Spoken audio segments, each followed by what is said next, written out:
আচ্ছা আমরা মনে হয় ওই যে ওই ক্ষেতটাকে আসছে না প্রিয়াঙ্কা না আমার অভ্যাস আছে। না ওরটা তোমারটা তুমি করো কাটো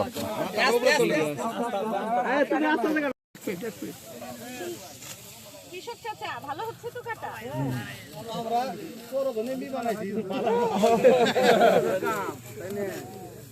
আমি আপনার মতন এক্সপার্ট হতে পারলাম না তো হয়ে যাবে আস্তে ধান ধরে একটু দাঁড়াই তো, ধান ধরে একটু দাঁড়ান। আগে কাটো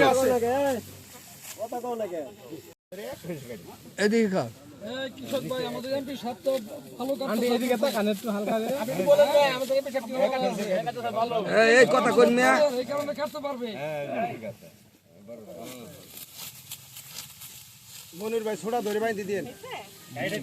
আপনারা জানেন যে শহীদ প্রেসিডেন্ট জিয়াউর রহমানের খাল খনন কর্মসূচি একটি স্বপ্ন ছিল এবং উনি 1979 সালে আমাদের এই শেরপুরে খাল খনন কর্মসূচি উদ্বোধন করেছিলেন এবং 47 বছর পর আমরা আবার এই শেরপুরের চরাঞ্চলে খাল খনন কর্মসূচি শুরু হতে যাচ্ছে।